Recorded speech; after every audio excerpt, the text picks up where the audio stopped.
مفتی صاحب کے official channel مفتی طارق مسعود speeches کو سبسکرائب کریں۔ کہ جو ایمان والے لوگ ہیں نا، جن کا آخرت پر ایمان ہوتا ہے، تم ان کے اندر کچھ کوالٹیز دیکھو گے، دیکھنے سے نظر آئیں گے ان کے اندر یہ صفات ہیں۔ وہ صفات میں بیان کر کے آگے چلتا ہوں۔ قد افلح المؤمنون، فرمایا مومنین کامیاب ہو گئے، فلاح پا گئے۔ کیسے کامیاب ہوئے یہ آگے آ رہا ہے۔ الذین هم فی صلاتہم خاشعون، یہ وہ لوگ ہیں جو اپنی نمازوں میں خشوع پیدا کرتے ہیں۔ سب سے پہلے ایمان لانے کے بعد اپنی نماز کو ٹھیک کرنے کی ضرورت ہے، خشوع پیدا کریں۔ آج جب نماز ٹھیک کرنے کی طرف جاتے ہیں تو اختلافی مسائل کے جھگڑوں میں پڑے جاتے ہیں کہ رفع الیدین کے ساتھ پڑھیں کہ بغیر رفع الیدین کے پڑھیں، ہاتھ باندھ کے پڑھیں کہ ہاتھ چھوڑ کے پڑھیں۔ صحابہ کرام میں یہ تمام قسم کی نمازیں موجود تھی۔ رفع الیدین سے پڑھنے والے بھی تھے، اور امام بخاری کے شاگرد امام ترمذی کہتے ہیں رفع الیدین سے نہ پڑھنے والے بھی بہت سارے صحابہ تھے۔ امام ترمذی کا بیان ہے ترمذی میں، اور روایات سے بھی ثابت ہے۔ تو ان لوگوں میں زور سے آمین بھی تھی، آہستہ آمین والے بھی تھے، رفع الیدین والے بھی تھے، بغیر رفع الیدین والے بھی تھے، لیکن ان کی نمازوں میں چاہے رفع الیدین کے ساتھ ہو یا بغیر رفع الیدین کے ہو، خشوع و خضوع سب میں مشترک تھا۔ آج رفع الیدین کرنا یا نہ کرنے کے پھڈے تو بہت پتہ ہوتے ہیں، نماز سے خشوع کیا ہے؟ شارٹ ہے۔ تو ہماری نمازیں تو چاہے بغیر رفع کے پڑھیں یا رفع کے ساتھ پڑھیں، قبول مجھے لگتا ہے کہ نہیں ہو رہی۔ صحابہ میں ایسے بھی تھے جو ہاتھ چھوڑ کے نماز پڑھتے تھے۔ امام مالک کا یہی رائے ہے کہ ہاتھ چھوڑ کے پڑھنی چاہیے۔ تو ہر ایک کے اپنے دلائل ہوتے ہیں، تو ان میں الجھانے والے بہت ہیں، نماز میں خشوع پیدا کرانے والے کم ہیں۔ یہ اہل اللہ کی صحبت سے آتی ہے یہ چیز۔ جب اللہ والوں میں اٹھیں گے، بیٹھیں گے، رہیں گے، خوب سمجھ لو کچھ چیزیں تقریروں سے نہیں آتی، اہل اللہ کے پاس رہنے سے آتی ہیں۔ پہلے زمانے میں اس کی بڑی ویلیو تھی کہ اس کا شیخ کون ہے، کس کی صحبت اس نے اٹھائی ہے۔ آج یہ چیزیں مارکیٹ میں ان کی ویلیو ختم۔ کہتے ہیں بزرگ لیس، کوئی بابا شابا، کوئی بزرگ ہے ہی نہیں۔ اس کا نقصان کیا ہوا؟ نمازوں سے خشوع ختم۔ صحابہ نے نبی کے ساتھ نمازیں پڑھی ہیں، ان کے ساتھ وقت گزارا ہے۔ تابعین نے صحابہ کے ساتھ کیسے نمازیں پڑھا کرتے تھے، پھر تبع تابعین نے تابعین کے، یہ سلسلہ سند متصل کے ساتھ آج تک چلا آ رہا ہے۔ اگر آپ دین کسی سے پراپر سیکھتے نہیں ہیں، اس کی صحبت میں نہیں رہتے، تو آپ کی صرف کتابی عالم بن جاؤ گے، اور کتابی عالم خشکا ہوتا ہے، اس میں خشوع و خضوع نہیں ہوتا، خشک ہوتا ہے۔ وہ اسی علم کے ذریعے آگ لگا دیتا ہے فرقہ واریت کی، فتنہ پھیلا دیتا ہے، وہ لوگوں کو دین کے قریب کرنے کے بجائے دین سے دور کر دیتا ہے۔ ابھی غیر مسلم مسلمان ہوئے چند دن پہلے، ہندو تھے، پوری فیملی مسلمان ہوئی الحمدللہ۔ تو مجھے کہنے لگے کہ ہم اسلام لانے سے پہلے دیکھ رہے تھے یوٹیوب پہ، ہم بہت سے اسکالرز کو سن رہے تھے کس کے ہاتھ پہ مسلمان ہو۔ افسوس کے ساتھ کہنا پڑتا ہے کہ یوٹیوب پہ غیر مسلم لوگ کہتے ہیں، میں نہیں کہہ رہا، کہ ایسے لوگ بہت ملیں گے جو مزید کنفیوژن میں ڈال رہے ہیں ہمیں، مزید کنفیوژن میں، ایک دوسرے کی ٹانگیں کھینچنے میں۔ یہ ایسا، اس کی نے کتاب میں یہ لکھا، اس نے کتاب میں یہ لکھا، اس نے یہ جواب دیا، اس نے یہ جواب دیا۔ خالصتاً مثبت انداز سے کام کرنے والے وہ معدوم ہیں، کالعدم ہیں۔ تو غیر مسلم کیا سوچے گا یار، یہ کیا تباہی پھیلائی ہوئی ہے ان لوگوں نے، کیا کر رہے ہیں یہ۔ باہر مسائل، باہر بھی یہی ہے کہ انگریز مسلمان ہوتا ہے تو وہ ایک عجیب عذاب میں آ جاتا ہے، وہ ادھر ٹانگیں کھینچ رہا ہے، اور ہر آدمی کہتا ہے میں ہوں جو قرآن و حدیث بیان کر رہا ہوں۔ بس جو تمہیں اسلاف سے ہٹا رہا ہے، قرآن و سنت کی وہ تشریح کر رہا ہے جس میں تمہیں اپنا محتاج بنا رہا ہے، اتحاد کا لیبل لگا رہا ہے، لیکن امت میں پھوٹ ڈال رہا ہے۔ جو اسلاف کی دعوت دے گا وہ حقیقی دعوت، نام رکھنے سے نہیں کہ میں سلفی ہوں یا میں دیوبندی ہوں یا اہل حدیث ہوں، جو بھی ناموں میں کچھ بھی نہیں رکھا، عملاً پتہ چلتا ہے، عملاً پریکٹیکلی ہو کیا رہا ہے کہ اس کے پاس بیٹھنے سے علماء کی محبت کم ہو رہی ہے یا بڑھ رہی ہے؟ بڑھ رہی ہے، اس کا مطلب صحیح ہے. نفرت پیدا ہو رہی ہے، سب سے بدگمانیاں ہو رہی ہیں، یہ ٹھیک نہیں ہو سکتا. تو غیر مسلم اسلام قبول کرتے ہوئے میں نے کئی کو تو نہیں کہہ سکتا، چند ایسے غیر مسلم دیکھے جو واپس کنورٹ ہو گئے کفر میں. اسلام لائے، تبلیغ جماعت میں وقت لگایا، نمازوں میں خشوع پیدا ہو. انہوں نے مجھے خود بتایا کہ جو باقی رہ گئے تھے نا، انہوں نے بتایا، کہہ رہے ہیں تبلیغ جماعت میں وقت لگایا، ہماری نمازوں میں خشوع، آخرت، ہمیں تو پتہ ہی نہیں تھا رفع الیدین کے. کچھ رفع الیدین کر بھی رہے تھے، کچھ نہیں بھی کر رہے تھے، ہماری صحت پہ کوئی اثر نہیں پڑ رہا تھا. ہم جیسے دیکھا عام مسلمانوں کو، ہم بھی لگ گئے اس میں. کہہ رہے ہیں جب ہم جماعت سے آئے تو پھر ہمیں جماعت المسلمین والے ٹکر گئے. انہوں نے کہا یہ سارے غلط ہیں، یہ حنفی کیا ہوتا ہے، شافی کیا ہوتا ہے، مالکیہ کیا، حنبلی کیا ہوتا ہے، یہ دیوبندی، یہ بریلوی، یہ اہل حدیث، یہ فلانا، اور لٹریچر لا کے جماعت المسلمین کو لازم پکڑو، صرف قرآن.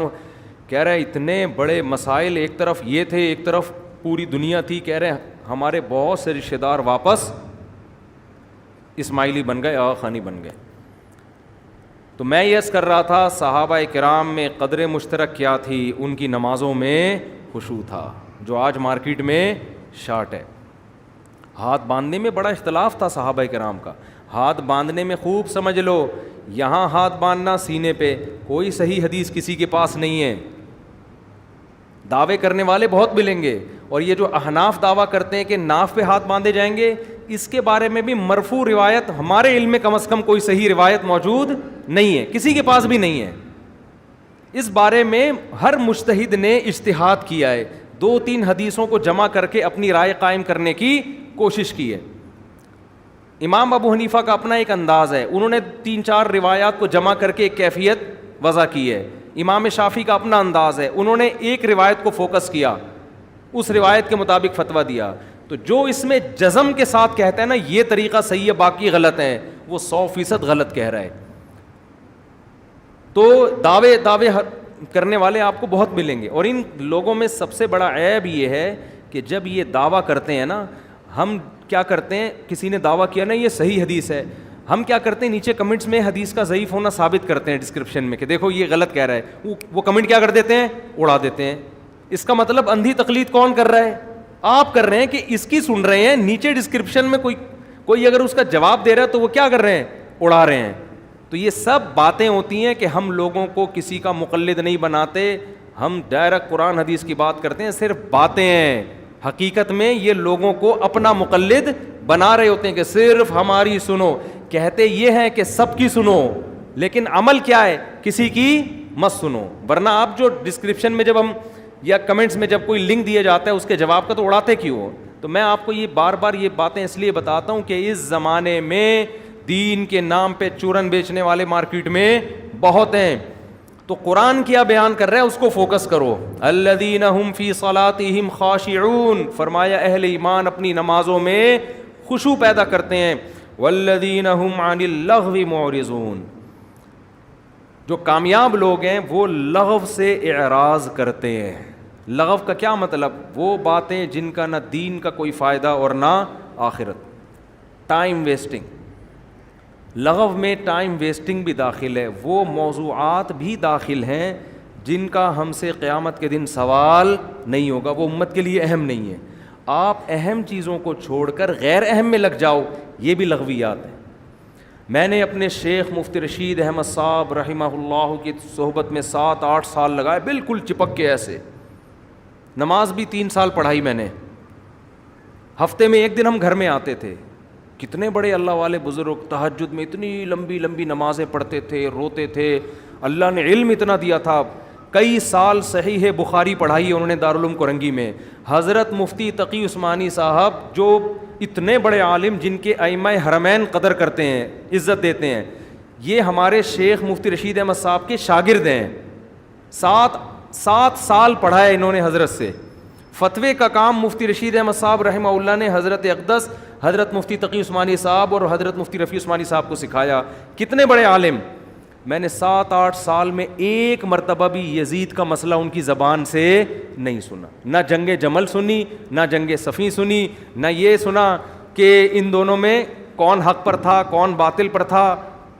پریکٹیکل کام. جو کسی نے پوچھا بھی حضرت یزید, انہوں نے کہا بھائی تم سے قیامت کے دن یزید کے بارے میں سوال نہیں ہوگا.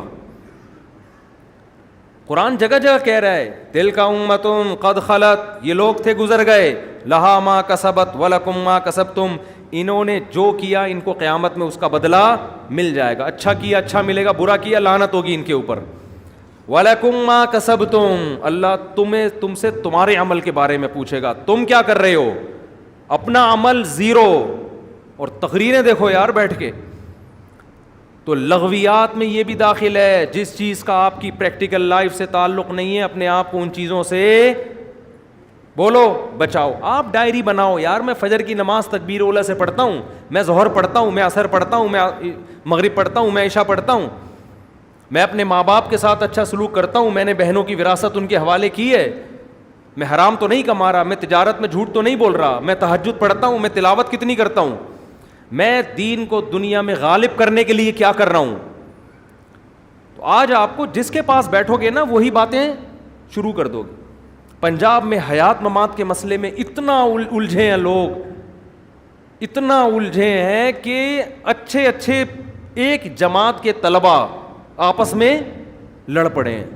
سارے مسائل ایک جیسے, ایک مسئلے میں اختلاف, اور وہ جو گالم گلوچ اور اتنا زیادہ آپس میں تماشا بنائے کہ آپ الامان والحفیظ. تو والذین هم عن اللغو معرضون کا مطلب کیا ہے؟ آپ اپنے ہدف کو فوکس کرو, آپ کا ہدف کیا ہے. تو اس لیے قرآن کہہ رہا ہے والذین هم عن اللغو, ایمان والوں کی علامت ہے وہ لغو سے اپنے آپ کو دور رکھتے ہیں, بچاتے ہیں. آگے قرآن کہہ رہا ہے والذین هم للزکاۃ فاعلون, زکاتیں ادا کرتے ہیں, صدقات و خیرات کرتے ہیں. ڈائری جب ہم بنائیں گے نا اس میں اپنے گناہوں کی لسٹ, اس میں یہ بھی لکھیں گے ہم ہر مہینے صدقہ کتنا دیتے ہیں, اللہ کے لیے کتنا نکالتے ہیں. آگے قرآن کہہ رہا ہے بہت اہم والذین هم لفروجہم حافظون, اپنی شرمگاہوں کی حفاظت کرتے ہیں. اللہ نے مرد کے دل میں عورت کی شہوت, عورت کے دل میں مرد کی رغبت, تو قرآن کہہ رہا ہے یہ رغبت الا علی ازواجہم, اپنی بیویوں کے علاوہ کسی اور کی طرف مائل نہیں ہوتی, کہیں اور استعمال نہیں ہوتی. اس میں ہینڈ پریکٹس بھی آ گئی, اس میں بد نظری بھی آ گئی, اس میں انٹرنیٹ پہ فحش فلمیں دیکھنا بھی آ گیا, اس میں زنا بھی آ گیا, اس میں لڑکوں سے بدفعلی بھی آ گئی. تمام کے تمام راستوں کو اللہ نے حرام قرار دے دیا. قرآن کہہ رہا ہے فَمَنِ ابْتَغَىٰ, دو باتیں بیان کی, فرمایا جو اپنی بیویوں کے ذریعے اپنی خواہش پوری کرتے ہیں فَإِنَّهُمْ غَيْرُ مَلُومِينَ, یہ قابل ملامت نہیں ہے. اور آگے قرآن کہہ رہا ہے فَمَنِ ابْتَغَىٰ وَرَاءَ ذَلِكَ, جو بیویوں کے علاوہ کوئی اور راستہ اختیار کریں گے فَأُولَٰئِكَ هُمُ الْعَادُونَ, یہ لوگ اللہ کی حدود کو توڑنے والے ہیں. اب معاملہ ہو رہا ہے الٹا, بیویوں کے ذریعے کوئی خواہش پوری کرنا چاہے قابل ملامت ہے. ایک نوجوان بالغ ہوا, اپنے خرچے پہ کہہ رہے ابا میں شادی کرنا چاہتا ہوں, میرے اندر ڈیزائرز پیدا ہو گئی ہیں, تو ملامت ہوگی کہ نہیں ہوگی؟ ابے تو پاگل ہو گیا ہے, اس عمر میں شادی کر رہا ہے, تیرا دماغ خراب ہو گیا ہے. قرآن کہہ رہا ہے اس کے اندر خواہش پیدا ہو گئی ہے تو کس طرح پوری کرو؟ بولتے کیوں نہیں؟ اب چپ, نکاح کرو عورت سے پوری کرو, اس کے حقوق ادا کرو اور اس سے خواہش پوری کرو. اللہ کہہ رہا ہے اگر یہ بندہ ایسا کرتا ہے فَإِنَّهُمْ غَيْرُ مَلُومِينَ, اس کو ملامت کرنا جائز نہیں, یہ قابل ملامت ہے. سب سے پہلے ابا ملامت کرتے ہیں اس کو, اس کے بعد اماں ملامت کرتی ہیں, پھر نانا, پھر ماموں, پھر چاچے, پھر محلہ, پھر پوری دنیا پوری دنیا. اور قرآن کہہ رہا ہے اگر بیوی کے علاوہ کوئی اور راستہ اختیار کیا تو نوجوان کیا کرتے ہیں؟ ہینڈ پریکٹس کا راستہ اختیار کرتے ہیں. جب شادی نہیں ہوتی فحش فلمیں دیکھنا شروع کر دیتے ہیں, لڑکوں کی طرف مائل ہوتے ہیں. قرآن کہہ رہے ہیں یہ قابل ملامت ہیں, یہ خدا کی حدود کو توڑ رہے ہیں, لیکن ان کو قابل ملامت نہیں سمجھا. کہہ رہے ہیں مجبور ہے بھائی, ینگ جنریشن, ڈاکٹر بھی آج کل اپریشیٹ کر رہے ہو بھائی, ایک آدمی کی شادی نہیں ہو رہی, وائف نہیں ہے, وہ بیچارہ کیا کرے, وہ کیا کرے, کوئی مسئلہ نہیں, بچے ہیں. یہ فضول قسم کی باتیں, میں اور آپ متاثر ہو سکتے ہیں, اللہ ان سے متاثر نہیں ہوتا, سمجھتے ہو.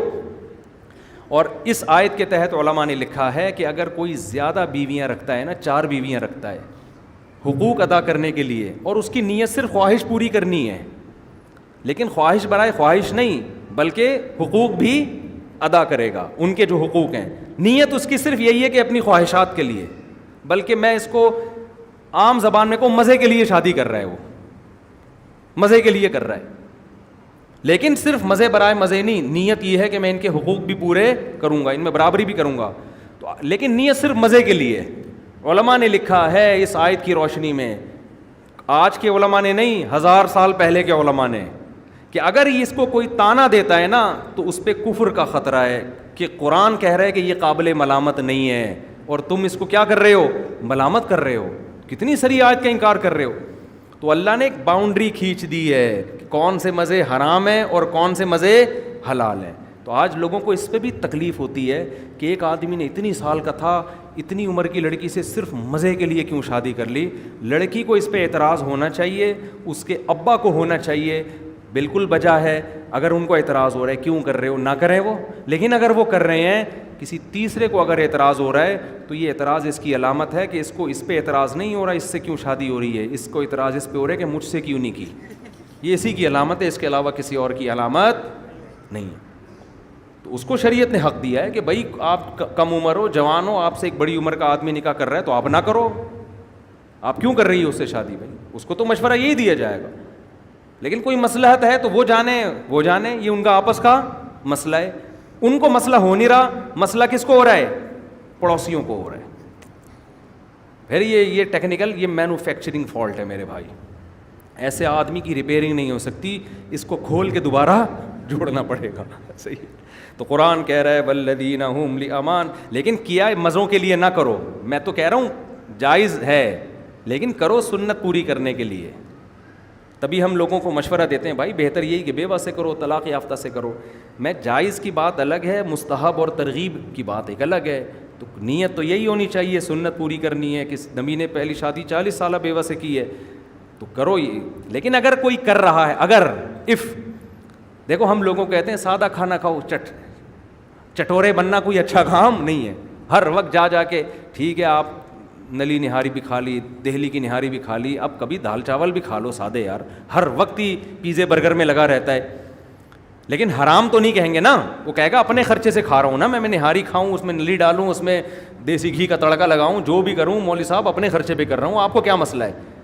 تو ترغیب ایک الگ بات ہے کہ یار کبھی سادہ غذائیں کھایا کرو, ہر وقت چٹخارے کی چکر میں رہنا شریف آدمی پہ زیب نہیں دیتا. تو اسی طرح شادیوں کے معاملے میں بھی ہم کہتے ہیں بھائی بیوہ سے کر لو, طلاق یافتہ سے کر لو.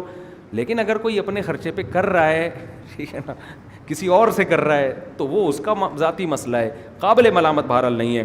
آگے اللہ فرماتے ہیں اولئک هم والذین هم لاماناتهم وعهدهم راعون.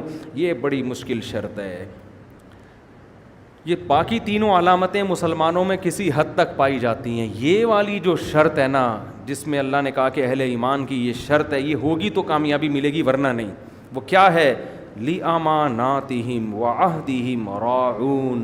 امانتوں میں اور عہد میں خیال کرتے ہیں, پورا کرتے ہیں, زبان کے پکے. ایگریمنٹ کر لیا اس سے 1 انچ پیچھے نہیں ہٹتے. امانت کا کیا مطلب ہے, جب آپ پر اعتماد کر کے کوئی کام یا کوئی چیز آپ کو سونپی گئی تو دینے والا مطمئن ہوتا ہے کہ یہ مسلم ہے, یہ اس میں خیانت نہیں کرے گا. اس میں بہت ساری چیزیں آ گئیں. آپ دفتر میں جاب کرتے ہیں, وہ ٹائم آپ کے پاس کیا ہے, امانت ہے, کمپنی نے امانت دیا ہے, اور ایگریمنٹ بھی ہے کہ ہمیں اتنا ٹائم دو, اتنا کام کرو, اس کے بدلے میں اتنی تنخواہ. اگر آپ ایگریمنٹ پورا نہیں کر رہے, کام میں ڈنڈی مار رہے ہو, جیسے کہ پاکستانی ڈنڈی مارتے ہیں 99.9%. ہمارے جو دوست امریکہ UK وغیرہ چلے گئے نا, وہاں انہوں نے ملازم رکھے, اور یہاں بھی ان کے دکانیں ہیں, ملازم کہہ رہے ہیں زمین آسمان کا فرق ہے. انگریز کو جب جاب دو تنخواہ بھی پوری لیتا ہے, عام طور پہ 100% نہیں, وہاں بھی بڑے بڑے 2 نمبر پڑے ہیں, لیکن میجورٹی. چائنا والوں کے علاوہ کی بات کر رہا ہوں میں, انگریزوں کی بات کر رہا ہوں. چائنیز تو اللہ تعالیٰ ہدایت دے. چائنیز کے تو ایسے ایسے واقعات ہیں. ایک صاحب نے کہا میں نے لیپ ٹاپ منگوایا, ڈبے میں لیپ ٹاپ دے کے چلا گیا, کھولا تو مٹھائی کا ڈبہ تھا خالی اندر, پتہ نہیں کیا تھا وہ. تو چائنیز کے علاوہ کی بات کر رہا ہوں میں. تو کہہ رہے انگریز ملازم رکھو نا, کام بھرپور طریقے سے کرتے ہیں, اور کہہ رہے یہاں ہم دفتروں میں دیکھتے ہیں صبح 9 بجے کا ٹائم ہے, پہنچے گا 10 بجے, 11 بجے تک باتیں کرتا رہے گا بیٹھ کے نا, درازیں کھول کھول کے چیک کرتا رہے گا ٹھیک ہے, اس میں کیا ہے, پین کہاں ہے, 1 گھنٹہ اس میں لگے گا. 12 بجے بھوک لگنے لگے گی اس کو, تو اب کام تھوڑا سا 2-4 کچھ چیزیں یہاں سے وہاں رکھ دی, وہاں سے اٹھا کے یہاں رکھ. اب اس کو بھوک لگے گی, کھانے کی فکر میں 1 گھنٹہ لگا دے گا. کھانا کھائے گا تو ٹون ہو جائے گا دماغ اس کا. اس کے بعد اس کو پان گٹکا چاہیے, چائے چاہیے.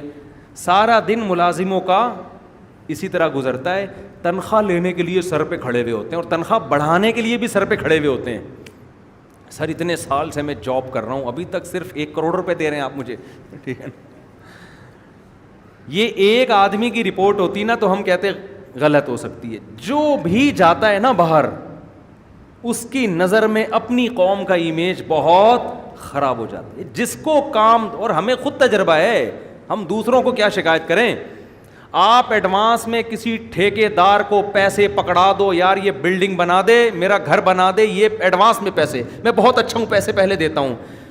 تمہارا وہ گھر اگر امام مہدی کے آنے سے پہلے بنا کے دکھا دینا, میرا نام بدل دینا. وہ نہیں بنائے گا کیونکہ پیسے اس کو پہلے مل چکے ہیں. اتنا ترسائے گا نا, بنائے گا کیسے؟ جب بہت پولیس لے کے پہنچ جاؤ گے نا, اگلے دن ایک نلکا لے کے آ رہا ہوگا فٹ کرنے, واش روم کے لیے نلکا پہنچ چکا ہے. اس کے بعد ایک سریے کا گچھا آ رہا ہوگا. پھر 6 مہینے بعد آپ دیکھو گے کہیں سے ٹریکٹر وریکٹر کے کچھ چلنے کی, ایسے ترسات رہ. تبھی یہاں لوگ کبھی بھی ایڈوانس میں پیسے نہیں دیتے, اور یہ حماقت کرنی بھی نہیں چاہیے. ایک صاحب سعودی عرب سے بزنس یہاں شفٹ کر رہے تھے, انہوں نے مجھے بتایا میں نے ڈیفینس میں ہوٹل بنانا تھا, ایڈوانس میں پیسے دے دیے. کہہ رہے ہیں میں نے کہا یار جب میں ایڈوانس پہ دوں گا تو میرا کام سب سے پہلے ہوگا. کہہ رہے ہیں وہ دن اور آج کا دن تو قرآن تو کیا کہہ رہا ہے, والذی, دیکھو جو آپ کو ایڈوانس پیسے دے دے اس کا کام سب سے پہلے کرو. کس نے مجھے پہلے پیسے دیے بھائی, اس کے تو ہم نے اپنے بزرگوں کو, علماء کو دیکھا ہے, اللہ کی قسم کسی سے پیسے لینے کی اتنی فکر نہیں ہوتی تھی جتنی اس کا پیسہ دینے کی, کہ ہماری موت واقع نہ ہو جائے, ہم مر نہ جائیں اس کے پیمنٹ سے پہلے. تو ہر بیوی کے مال پہ کبھی بھی نظر نہ رکھا کرو. عورت کو اپنے باپ سے وراثت میں کیا مل رہا ہے, بھائی سے کیا مل رہا ہے, یہ اس کا ہیڈ ایک ہے. بھائی آپ کا جو بیوی سے ایگریمنٹ ہوا ہے وہ یہ ہوا ہے کہ یہ آپ کی مرضی کے بغیر گھر سے نہیں نکلے گی, آپ کی مرضی کے بغیر کسی کو گھر میں نہیں آنے دے گی, آپ کے مال میں خیانت نہیں کرے گی, آپ کے بچوں کو پالے گی, اور آپ کا ایگریمنٹ کیا ہوا ہے, اس کا خرچہ کس کے ذمے ہے, آپ کے. اب آپ کو اس کے کیا غرض کہ اس کی جیب میں کتنے پیسے ہیں, اس کے پرس میں کتنے پیسے ہیں, پیسے ہوں نہ ہوں آپ کے لیے کیا ہے, برابر ہے, آپ کے لیے برابر ہے. بھائی آپ کو کیا کرنا ہے, یہ بھی ایگریمنٹ کی خلاف ورزی ہے. اس پہ پڑے ہوئے یار تمہارے ہیں کتنے, تو تمہیں کیا بھائی, گھر کا آٹا دال تو تمہارے ذمہ ہے نا, اس کو وہ اس کے ہیں یا نہیں ہے, تمہیں کیا لینا دینا. شوہر اچھا ہو تو عورت خود ہی بتا دے, شوہر اچھا ہو تو عورت خود ہی بتا دے, اس کی مرضی ہے. لیکن نظر نہ, ہم نے عزت دار لوگ ہمیشہ یہی دیکھے ہیں, اپنی جیب بس, دوسرے کی جیب میں کیا ہے انہیں کوئی غرض نہیں. بہت سے لوگ اپنی آمدن بتاتے ہوئے ڈرتے ہیں دوستوں کو, ان کو پتہ ہے یار اس کی جیب نظر ہماری پینٹ پہ پڑ جائے گی. اب اس کو بتا دیا نا ماہانہ اتنا کماتا. اپنی تعریفیں نہیں کرنی چاہیے لیکن بہت دفعہ کر چکا ہوں, ایک اور کر لیتا ہوں. آپ کہیں گے یہ کہہ کے نا اپنی کرنی نہیں چاہیے, کرتے رہتے ہیں بیٹھ کے روزانہ. اب انسان اپنے عیب کبھی بھی نہیں بیان کرتا, تو کبھی کوئی تعریف کر رہا ہو تو بہت زیادہ خوش فہمی میں نہیں آنا چاہیے کہ حضرت پتہ نہیں کتنے نیک ہوں گے. ظاہر ہے جو میرے اندر عیب ہے وہ تھوڑی بیان کروں گا میں, جائز بھی نہیں ہے. تو صرف خوبیاں بیان کرتا ہوں میں تاکہ موٹیویشن ملے آپ لوگوں کو. مجھے بڑے بڑے سیٹھ لوگ آ کے بتا دیتے ہیں کہ میں ماہانہ اتنا کماتا ہوں. کیوں بتا دیتے ہیں, ان کو پتہ ہے مفتی صاحب چندہ نہیں مانگیں گے ٹھیک ہے نا, مفتی صاحب چندہ نہیں مانگیں گے. اور مجھے بتا رہے ہوتے ہیں کہ ہم آپ کو بتا رہے ہیں, ورنہ کئی تھوڑے دن ساتھ رہنے کے بعد ان کو اندازہ ہوتا ہے, ایسا نہیں ہوتا. اور کہتے ہیں ہم بہت سے لوگوں سے, داڑھی والوں سے ڈرتے ہیں, ان کو بتاتے نہیں ہیں, ہمیں ڈر ہی ہوتا ہے کہ چندہ مانگیں گے اور ہمارے پاس منع کرنے کا آپشن نہیں ہوگا. اس لیے کہ اگر ہم نے منع کیا تو کہیں گے یار کماتے اتنے ہو اور مسجد میں ایک ڈھکن نہیں لگا سکتے ٹینکی کا. تو بھائی چاہے دینی معاملہ ہو یا دنیا داروں کو بھی لوگ نہیں بتاتے, دوستوں کو نہیں بتاتے. ان کو پتا اگر میں نے بتا دیا اپنے دوست کو تو یہ آ جائے گا پیسے مانگنے کے لیے, یہ آ جائے گا. اور ہم پہلے یہ حماقت کر چکے ہیں میرے والد صاحب کی وراثت ملی تھی, میرے پاس بڑا پیسہ آ گیا تھا, میں نے بتا دیا جا کے میرے پاس اتنے پیسے ہیں. الحمدللہ تھوڑے دنوں میں اللہ کا بڑا فضل ہوا, زیرو پہ آ کے کھڑا ہو گیا تھا. میں جس کو بتاتا تھا وہ آ کے کہتا تھا یار یہ کاروبار کے لیے چاہیے. بھائی کیسے دیں یار, ابھی تو خود بولا ہے آپ نے اتنے ہیں. اس میں داڑھی والے بھی تھے, بغیر داڑھی والے بھی تھے, نیک بھی تھے, برے بھی تھے, اور بانٹ بوٹ کے بالآخر زیرو پہ آ کے وہ اللہ نے پھر دوبارہ الحمدللہ اللہ کا دیا بہت کچھ ہے. تو الحمدللہ پھر لوگ مجھے کہتے تھے یار آپ کے پاس بزنس کا تجربہ ہے. میں نے کہا بھائی الحمدللہ پہلے تجربہ نہیں تھا, پیسے تھے, اب تجربہ بہت ہے, پیسے ہی نہیں ہیں. اب بزنس کا میں نے کہا میرے پاس 10 سال کا تجربہ ہے. کپڑے کا بزنس میں نے کیا, آلو پیاز کا بزنس میں نے کیا. ایسے نہیں کہ ریڑیوں پہ, وہاں سے سبزی منڈی سے آلو پیاز ہول سیل پہ. آم کے پیٹیاں کا بزنس, 5 پتہ نہیں کتنا آم اٹھاتے تھے ہمارے نا, ہم لوگ ہمارے جو ملازم رکھے ہوئے تھے. آم کا بزنس ہم نے کیا ہے, پراپرٹی کا ہم نے کیا. میں نے کہا کون سا بزنس ہے جو میں نے نہیں کیا ہو بھائی, تجربہ بہت ہے, پیسہ سارا اس تجربے بھی. گاڑیاں پرانی خرید کے بیچنا, بائکیں پرانی خرید کے بیچنا, سارے بزنس ہم نے کیے ہیں میرے بھائی. تجربہ تو کہہ رہے کیا تجربہ, میں نے کہا تجربہ یہی ہے کہ اپنی پینٹ میں جو پیسے رکھے ہوئے ہیں اس کو کسی کو کبھی بھی مت دو, یہ تجربہ ہے. جو بزنس کرنا ہے خود ہی ریڑھی لگا لو, ٹھیلے پہ بیچ دو. کسی کو ریڑھی خرید کے بھی دی نا ٹماٹر کی, وہ ریڑھی والا بھی تمہیں کما کے نہیں دے گا, خوب سمجھ لو. وہ شروع میں جو اگر کما کے دے رہا ہے, بہت خطرناک آدمی ہے یہ اس لیے دے رہا ہے کہ یہ بیٹا بڑا ہاتھ مارنا چاہتا ہے. یہ کہہ رہے ہیں ان سے 8-10 لاکھ روپے لے لیے, یہ کیا ہے, 10 کروڑ نکلواؤ. تو شروع میں لا کے دیتا رہے گا روزانہ. میرے ساتھ تو یہی ہوا ہے نا. روزانہ اتنا پروفٹ آ رہا تھا, میں کہتا تھا یار اس سبزی والے سے, بھائی تو روز اتنا پروفٹ دیتا ہے, کل دے دے. کہہ رہا ہے یار مفتی صاحب کسی کے پیسے میری جیب میں ہوں, مجھے نیند نہیں آتی, کیونکہ میں سید ہوں, مجھے نیند نہیں آتی. کہتا تھا سید ہوں, پتہ نہیں تھا کہ نہیں تھا. تو میں نے کہا یار صبح دے دوں, رات کو 12 بجے آ کے گیٹ کھٹکھٹا رہا ہے. او بھائی صبح دے دینا یار, سونے کا ٹائم ہے. نہیں بھائی مجھے نیند نہیں آئے گی. کیسا اعتماد, آتے آتے ہم نے بھی دیتے رہے ایک دن ماشاء اللہ. خیر یہ کہاں سے کہاں بات چلی گئی. تو والذین هم لاماناتهم وعهدهم راعون, قرآن کہتے ہیں اپنی ایگریمنٹ کی مخالفت نہیں کرتے. مسلمان مالی معاملات میں ایک نمبر ہوتا ہے, لوگوں کی جیبوں پہ نظر نہیں رکھتا. آپ کا دوست, آپ کا بھائی اگر یہ بتاتے ہوئے ڈر رہا ہے نا کہ میری کتنی آمدن ہے, یہ آپ کے خراب ہونے کی علامت ہے. کس کے خراب ہونے کی علامت؟ آپ کے. کماتا ہے. تو میں کہتا ہوں اس کو آپ پر اعتماد نہیں ہے, یہ اس کے خراب ہونے کی نہیں, یہ کس کے, یہ آپ کے خراب. اس کو پتہ ہے, بتا دیا تو پھر یہ لوٹنا کھسوٹنا شروع کر دیں گے. خیر جلدی سے ہم چلتے ہیں آگے. قرآن کہتا ہے اپنے ایگریمنٹ کو پورا کرتے ہیں. پھر قرآن ریپیٹ کرتا ہے والذین هم علی صلواتہم یحافظون, اپنی نمازوں کی حفاظت کرتے ہیں. نماز کو 2 دفعہ ریپیٹ کیا قرآن نے. قرآن کہہ رہا ہے ان اصولوں پہ زندگی گزارو تو ہوگا کیا. انگریز کہتا ہے یہ ہوگا کہ لوگ آپ کو کہیں گے بہت نائس پرسن ہے. لوگ کیا کہیں گے؟ بہت نائس پرسن. ہو سکتا ہے اگلے الیکشن میں آپ کھڑے ہو جائیں, ووٹ پھر بھی آپ کو نہیں ملے, کیونکہ ووٹ تو اسی کو ملیں گے نا جو پھینکے گا لمبی لمبی. انگریز اور کچھ نہیں کر سکتا. وہ کہے گا جب مر جاؤ گے تو اچھے کیا برا کیا سب کیا ہو گیا برابر. تو انسان کہتا ہے پھر لوٹ کھسوٹ میں ہی لگاؤ یار, کیا خیال ہے. تو قرآن کہتا ہے اولئک هم الوارثون, یہ لوگ وارث ہیں. الذین یرثون الفردوس, جو فردوس کے وارث بنیں گے. ہم فیہا خالدون, یہ بدلہ میں دوں گا, یہ انسان یہ حکومتیں نہیں دے رہی. تو جو میں بدلہ دوں گا, جیسا میں ہوں بدلہ بھی ویسا.